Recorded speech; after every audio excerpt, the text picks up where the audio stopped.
sana magkakajowa. Bakit naman po, Nay? Tumingin ka nga sa salamin. Ang pangit mo. Grabe naman po kayo, Nay. Hindi naman lahat ng tao bumabasa sa itsura. Okay. Tingnan ko na lang kung may magkakagusto sa'yo. A few moments later. Umamin na kaya ako sa crush ko. Tawagan ko nga. Hello, gusto ko lang sabihin na gusto kita. Ay, sorry, may girlfriend na ako eh. Tsaka nakakadiri yung mukha mo, di kita magugustuhan. Hanap ka na lang ng kasing pangit mo. Sana naging maganda na lang ako. Tomorrow. Ang ganda ko na. Mag-post na ako ng picture. Sino to? Hello? Ang ganda mo na. Wala na kami ng girlfriend ko. Pwede ba tayo magkita? Seryoso ka ba? Maglaway ka. Hi, Nay! Di ba sabi niyo di po ako magkakajowa? May jowa na ako ngayon. Mayaman at pogi. Sorry anak sa mga sinabi ko sa'yo. Babe, halika. Hello po, tita. Nice to meet you. Christian? Nay? Magkakilala kayo, Nay? Anak, siya yung nawawala mo kapatid. Kapatid kita? Oo. Hi, sis. Ito gamot mo, ha? Okay, next.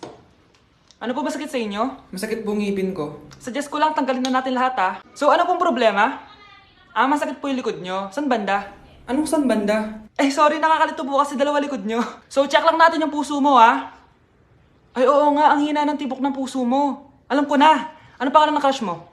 Vince, sige, tawagan natin. Hello? Oh, gusto ko daw niya kausapin. Oh, ayan na, bumibilis na. Sige po, pasok. Ay, di po ako nag-check up ng mga matatanda. 8 years old pa lang yan? Grabe, linaklak ka ng vitamins ng mga magulang mo, no? Okay, next. Wow, ang gandang bata naman ito. Sa akin ka na lang palagi magpa-check up, ha? Huwag sa ibang doktor nangangain ng bata yon. Rar. Sige, check na natin yung puso mo, ha? Gusto mo bang marinig ano sinasabi niya? Sabi niya, Vince, crush mo ako, no? Kyle, anak, uuwi yung mga kapatid mo. Talaga, Nay? Tagal kong hinintay ito. Grabe, akala ko nakalimutan na nila tayo kasi successful na sila eh. Miss ko na sila. Tagal na din nung last na pumunta sila dito. O sige na anak, hintayin mo sila sa labas ha? Maghahanda lang ako ng kakainin natin mamaya. Uy, Kyle, balita ko, uuwi yung mga kapatid mo ah. Opo tita. Paano niyo po nalaman? Basta! Siguro proud yung nanay mo kasi successful yung mga anak niya, no? Oo naman, tita. Nagbunga lahat ng paghihirap ni nanay sa kanila. Deserve nyo yan. Malapit nyo nang malaman ng totoo lang sikretong hindi nabubunyag. Pasok na po ako, tita. Sige. Hello, Nay! Nandito na yung anak mong doktor all the way from New York! Hi, Nay! Nandito na yung anak mong teacher all the way from Central Elementary School! Hello, Nay! Nandito na yung anak mong engineer! Naiyak naman ako. Nakumpleto din kayo magkakapatid. Sana nakikita to ng tatay niyo. Masaya ako na nandito kayo, ate, kuya. Sana maging successful din ako na kagaya niyo. O siya na, kumain na kayo ha? Galing pa kayo sa malalayo eh. Wow naman, Mare. Bigatin na yung mga anak mo. Saya-saya. Oo naman, Mare. Ilang taon din akong kumayod para mapagtapos lang sila. Pero worth it naman, di ba? Teka, Mare, para mas masaya, may kailangan kang malaman. Eto. Ha? Ano to, Mare?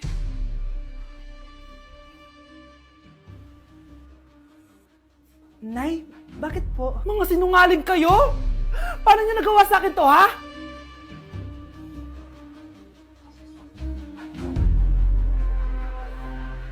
Nay, eto na po yung pagkain ni tatay. Thank you, anak. Pwede ba ako pumasok, Nay? Wag na muna, anak. Baka ma-stress yung tatay niyo, eh. Sana gumaling na si tatay. Ang tagal niya na kasing paralyzed, eh. Sige, Nay. Alis na ako. Mahal, papakainin na kita, ha? Naglutuan ka ni Scarlett. Nay, eto na po yung pagkain ni Ano yun, Nay? Ang baho. Ay, anak, mamaya mo na ibigay yan. Papaliguan ko muna yung tatay mo. Nagpupo na naman. Sige, Nay. Tao po, delivery po. Ano po yun? Kay Susan po, importante daw po to. Si nanay. Ako na lang po magbibigay sa kanya. Nay, may nagpapabigay po nito sa inyo. Binasa mo ba to, anak? Hindi po, Nay. Wag mo tong babasahin, ha? Sige po, Nay. Mamamalengke lang ako na uulamin natin, ha? Ikaw muna magbantay ng bahay. Ano yun? Bakit sobrang baho naman? Saan nanggagaling yun? Dito sa kwarto nila nanay. Tay, nagpupo ka na naman, no? Yung envelope to, Death certificate? Hindi naman patay si tatay,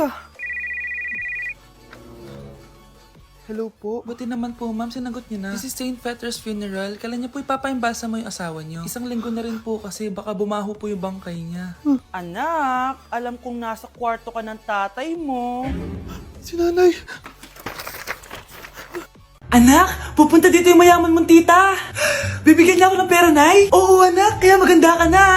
Sige po, Nay. Yes, magkakapera na ako. A few moments later. Hi, Mare. Uy, Mare, pasok ka. Hello po, tita. Ang laki na ng anak mo, Mare. Wow, tita, ang ganda mo at ang sexy mo pa. Talaga? At dahil dyan, may 5,000 pesos ka. Thank you po, tita. Oo nga, Mare, ang ganda ng damit mo. Gusto mo din ng pera? Oh, ang ganda din ng buhok mo, Mare. Oo, ito pa. Ang bango-bango mo din, Mare. Ito pa. Ang pogi naman ng anak mo, Mare. Siyempre, mana sa akin. At bibigyan ko ng 1 million pesos at house and lot kung sino man ang mapapangasawa ng anak ko. Talaga ba, Mare? Anak, halika nga dito. Narinig mo ba yan, anak? Tsuwain mo ng anak niya. Magkasabi ka naman dito. Sige po, Nay. Ang gwapo mo naman. Pwede ba kitang tsuwain? Ayoko! Tingnan mo nga itsura mo. Ang pangit mo. Okay, class. Last 5 minutes. Hirap naman nito. Be, ano sagot sa number 10? Huwag ka mangopya sa akin, Samantha. Mapapagalitan tayo kay ma'am. Tamot mo naman. Ayaw mo akong pakopyahin, ha? Bilisan nyo, class. 1 minute na lang. Ma'am, nangangopya po si Scarlett sa akin, no? Apakasinungaling mo, Samantha. May nangangopya pala dito. Bagsak ka na sa akin, Scarlett. Apakasama talaga ng ugali mo, Samantha. Nay, Anak. Anyari sa'yo? binagsak ako ng teacher ko. Naniwala kasi siya kay Samantha na nangopya daw ako. Totoo ba yun, Scarlett? Hindi, Nay. Siya talaga yung nangopya sa akin. Walang iya yan, Humanda siya sa akin. Tara, anak. A few moments later. Ma'am, bakit niyo po kami pinatawag dito? Kasi yung anak mo, sinungaling. Siya naman talaga yung nangopya kay Scarlett, eh. Hindi po totoo yan. Para malaman natin kung sino nagsasabi ng totoo sa inyong dalawa, mag-quiz na lang kayo ulit. Patay ako nito. Humanda ka ng mapahiya, Samantha. Okay, time's up. Pass your papers. Scarlett, naka-perfect ka. Yes, talino talaga ng anak ko. Samantha, wala kang tamang sagot. Ikaw talaga ang totoong nangungopya. Nakakahiya ka, Samantha. Humanda ka sa akin sa bahay. Tara! Huwag po, Nay. Nay, aamin na ako sa crush ko. Go, anak! Sana magka-jowa ka na agad. Hello? May aaminin ako sa'yo. Crush kita. Crush mo ko? Yak, kadiri ka. Di kita gusto. Nay, na-reject ako. Sakit. Ganyan talaga, anak. Hanap ko na lang ng iba. Marami pa dyan. A few moments later. Ang gwapo mo naman. Single ka ba? Oo. Gusto ko na magka-jowa. Ako, pwede ako maging jowa mo. Sige, so tayo na? Oo, sinasagot na kita. Yes, may girlfriend na ako. Nay, may good news ako sa'yo. May jowa na ako. Talaga ba, anak? Parang ang bilis naman. Siyempre, Nay, ang pogi ko eh. Nay, nasa labas siya. Sige anak, papasukin mo. Hello po, tita. Mare? Mare? Magkakilala kayo? Oo, anak. Kumari ko yan eh. Pero, Nay, jowa ko siya. Di pala tayo pwede. Hanap ka na lang ng iba. Ayoko na magmahal. Nay, papasok na ako ng school. Sige anak. Ito, baon mo. Alis na ako, Nay. Wait, teka lang anak. Dalhin mo tong tubig. Uy, Mars, may chichika ako sa'yo. Mars, ito na nga, wait lang. Nanganak na yung kapitbahay natin. Tapos ang balita, hindi daw kamukha ng tatay.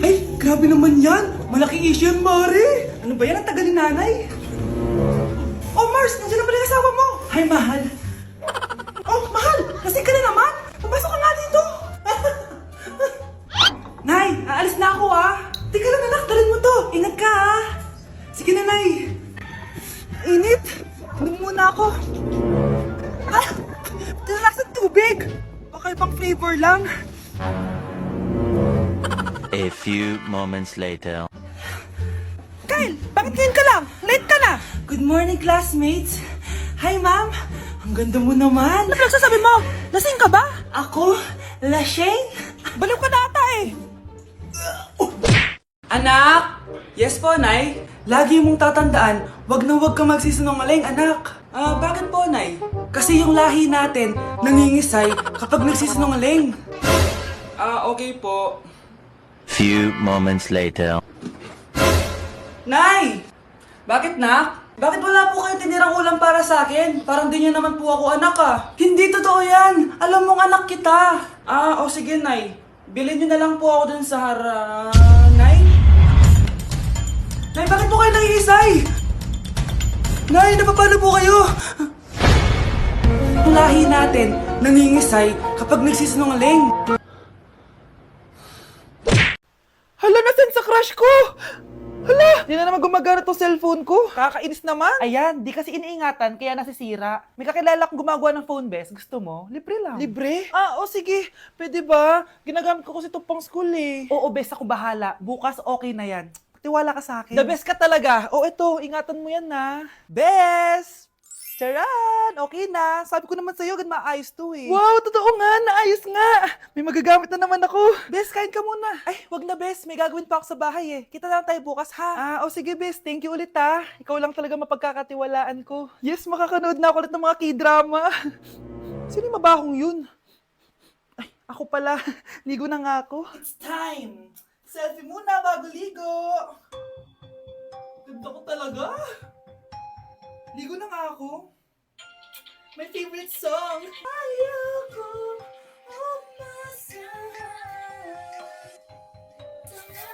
Woo!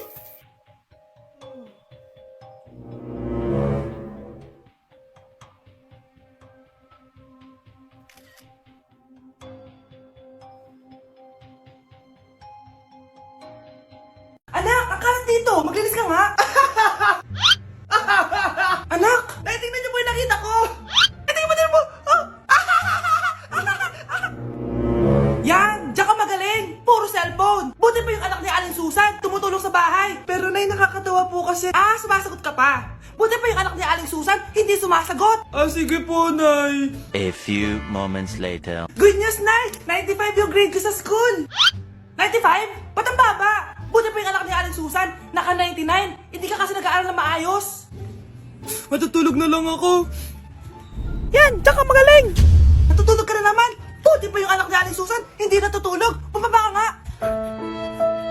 Kakain na lang ako. Yan! Kumakain ka na naman! Wala ka lang ginawa kundi kumain! Buti pa yung anak... Tama na! Sumasagot ka pang bata ka ha? Buti pa yung... Buti pa si Aling Susan, masarap magluto ng ulam! Ikaw, itlog lang, wala pang lasa! Nagre-reklamo ka pa sa 95 good grades? Ikaw, ano nakuha mo ng high school? Sige ka, pakita mo sa akin. Buti pa si Aling Susan, hindi mapanakit. Ikaw, mapanakit! Anak, sigurado ka na bang itutuloy mo yung pagpunta mo sa ibang bansa? Huwag ka na malungkot, Nay. Kailangan ko magtrabaho doon. Para sa inyo ni Kyle. Ate, mamimiss ka namin. Basta anak ha, palagi kang mag-iingat doon. Kapag inaabuso ka nila, tawagan mo lang ako. Ano ka ba, Nay? Think positive lang tayo, ha? Sige na, baka malate pa ako sa flight ko. Bye-bye na, mamimiss ko kayo. Bye, anak. Nay, tumatawag si ate. Talaga? Hello, anak. Kamusta ka na? Nay, nakuha ko na sweldo ko. Nagpadala pala ako sa inyo, ha? Kumain kayo sa labas. Salamat sa binigay mo, anak, ha? Okay ka lang ba? Kapag may problema ka, tumawag ka lang, ha? Opo, Nay. Mababait yung mga amo ko. Huwag ka mag-alala. Nay, may pinadala si ate oh. Nakamaleta pa. Surprise, Nay! Mga damit at sapatos yan para sa inyo. Siyempre, may chocolate din. Naku anak, nag-abala ka pa. Pero salamat ha. Sana inipon mo na lang yung pinanggas mo dito. Okay lang, Nay. Tinaasan nga nila yung sweldo ko kasi magaling daw ako maglinis ng bahay. Sige anak, galingan mo palalo ha. Wow, ang daming laman! Bakit di sumasagot si Scarlett? Baka busy. Anak, tumawag na ba ate mo? Ilang araw na siyang di tumatawag ah. Nay, may tumatawag. Ay, salamat sa Diyos, tumawag na. Hello anak. Nay, may pinadala ulit sa ate. Ang bigat. Ano? Anong nawawala? Ano kaya naman nito? Hello? Hello?